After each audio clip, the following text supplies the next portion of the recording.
Good afternoon. You're listening to WOOP 99.9 Whoop FM, whoopfm.com. This is Daniel Brantley with News at Noon. Cleveland Mayor Tom Rowland presented his 18th consecutive State of the City address to the Kiwanis Club of Cleveland. The year 2011 was a strong one for Cleveland and all of Bradley County in terms of economic development. However, weather-related calamities that marked the community last spring and fall will be remembered for many years to come. People continue to rebuild their homes and lives thanks to the Long-Term Recovery Organization, and area manufacturers have invested nearly $2 billion in new facilities and expansion of present ones. As part of the ongoing effort to clean up many storm-damaged areas, the Tennessee Recovery Project is asking for volunteers who want to help finish the job. This Saturday, starting at 9 a.m., they're heading to the English Oaks area to provide cleanup of brush and trees from the property of at least one home. For additional information or to volunteer, contact Laura Mountain at 423-605-6125. Information regarding how and where to volunteer for cleanup is also posted on the TRP's Cleveland Cleanup Facebook page. And now, for a special report from roving reporter Max Shields. This is Max Shields. Georgia will start limiting the number of wild turtles that hunters can capture because of fears that increased demand for animals from East Asia could harm local populations. Hunters can take no more than 100 soft-shelled turtles annually and no more than 1,000 pond slider turtles. These rules will affect everyone in about a month. Thank you, Mac. Very nice report. A criminal court jury on Thursday morning in Chattanooga found Walter Glenn guilty of second-degree murder in the fatal stabbing of 17-year-old Carlton Braswell. The state sought a first-degree murder conviction that would have carried a life prison sentence. Glenn will be sentenced April 2. He faces 15 to 60 years depending on which range he falls under in the sentencing scale based on his prior record. Braswell was seen running along a sidewalk at the Boone Heisinger housing development, holding his neck with blood jumping out of his neck. And the Brainerd High student was soon pronounced dead. 2 days after Carlton Braswell died, police issued a criminal homicide warrant on Glenn, and police followed a trail of blood to the victim's home on Southern Street, where he was found dead inside the residence from heavy loss of blood. This is Whoop FM News at Noon. More after this. Good afternoon. You are listening to Whoop FM 99.9 News at Noon. Now we have a special report out of Raleigh, North Carolina. This is Delmer. The Venus flytrap struggle for survival in the wild along the coast of the Carolinas faces an added threat from poachers looking to make a buck by uprooting and selling them. North Carolina Wildlife Enforcement Officer Matt Crisco says 3 people were arrested this week and charged with uprooting an endangered species without permission, a misdemeanor. Crisco says they took about 200 plants, which they expected to sell for about 10 cents a piece. Now, I have not verified this information on my own, but it came from the Associated Press. I'm expecting this information to be valid. Thank you. Thank you, Delmer. This is Daniel Brantley. Multiple burglaries reported to the Hamilton County Sheriff's Office by residents who live in the Harvest Run subdivision in Harrison have been cleared by the arrest of 2 18-year-olds. It was all made possible thanks to SRO Deputy Jim Naylor at Central High School, who observed a maroon Ford Thunderbird in the parking lot at Central, occupied by a teen who fit the physical description given by the witness. When detectives approached the vehicle, they observed property inside the car that appeared to match property taken in the burglaries. A second suspect was located inside the school. Arrested were Dorian Quivers and Clinton Eason. Both have been charged with 5 counts of aggravated burglary and 5 counts of theft over $1,000. We are sad to report that Judge Bob Moon has died. General Sessions Court Judge Bob Moon has died at his home on Signal Mountain. General Sessions Court Judge David Bales said Judge Moon's wife, Debbie, found him on the floor near his computer around 7 a.m. in the morning. Police would not comment on why the death might have taken place near the computer. He said he apparently died of a massive heart attack. In other news, after a daring raid, Buchanan and Thisted are on their way home. This story comes to us straight from Somalia. Held captive since last fall, an ailing American woman and a Danish man will soon be safely on their way home after a bold, dark of night rescue by U.S. Navy SEALs. The commando slipped into a can someone get me a Pepsi? The commando slipped into a Somali encampment. Hey, what's going on? The commando slipped into a Somali encampment, shot and killed 9 captors, and whisked the hostages to freedom. I'm sorry, folks.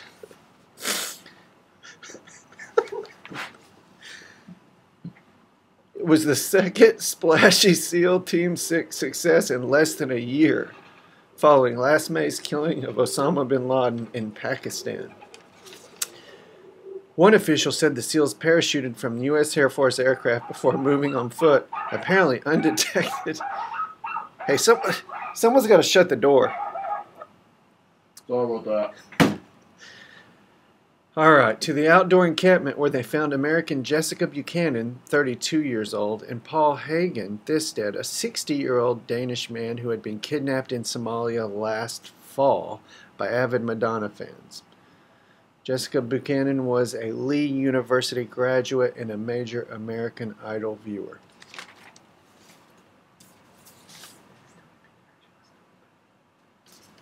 This is Toby Pendergrass. You're listening to Whoop FM, home of the Matador and Doe.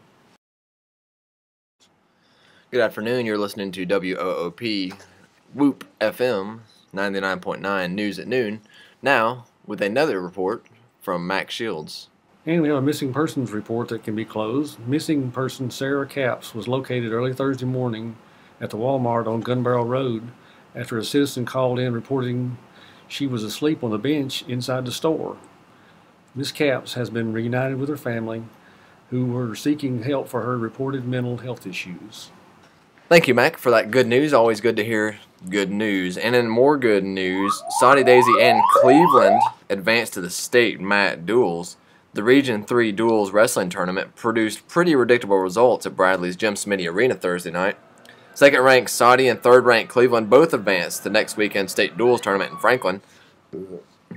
The Trojans rolled past Walker Valley by a 69-3 final, and Cleveland defeated Bradley 34-33. The final score, however, of this match was deceiving, since Cleveland built a commanding 34-15 lead before forfeiting the final 3 weight classes.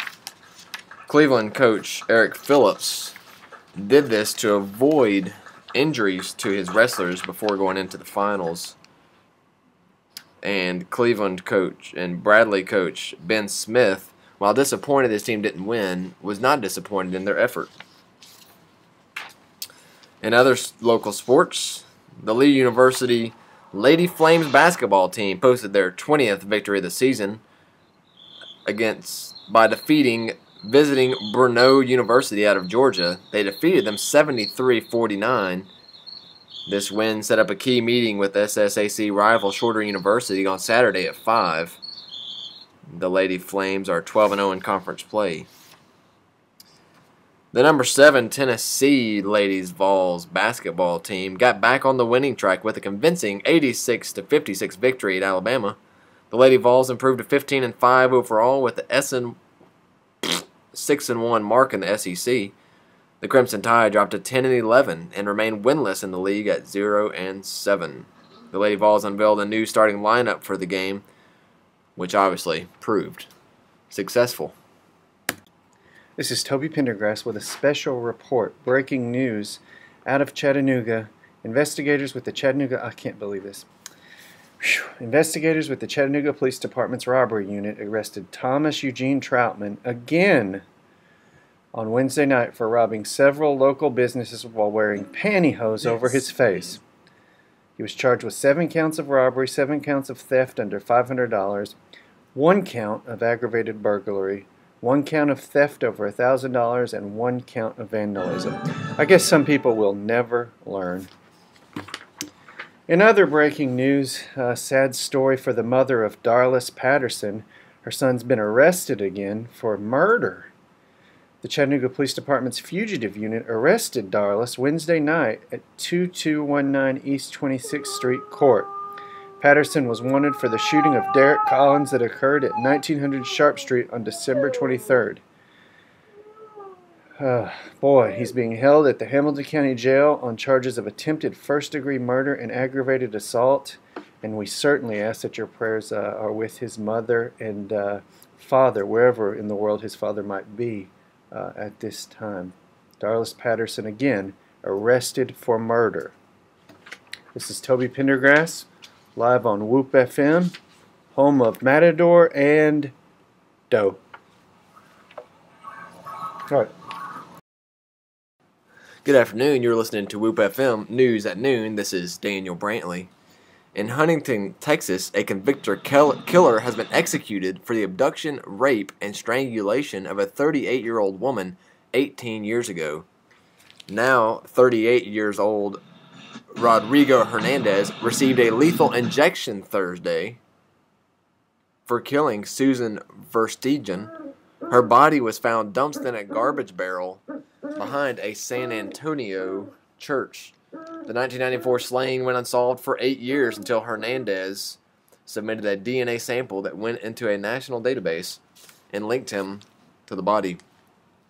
Dallas, Texas. A man accused of stabbing his estranged wife and her parents to death in a Dallas home was arrested Thursday.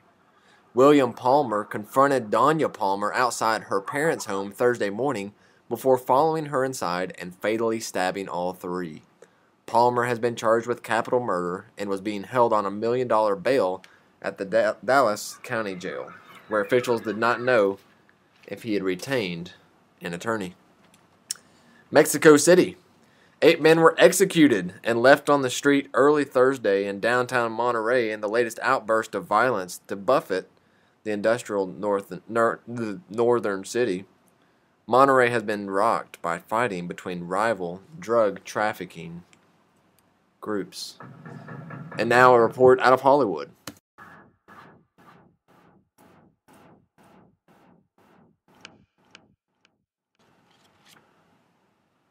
This is Daniel Brantley.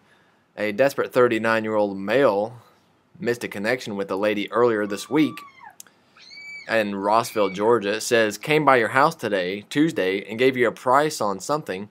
I thought your feet were sexy. I know your name, and you know my name. Just didn't know if you got a feeling also. What did I give you a price on? If you want to help make this missed connection, who sounds totally normal and not creepy in the least, visit Craigslist.com, Missed Connections. This is Daniel Brantley. You've been listening to WOOP News at Noon. Have a wonderful day.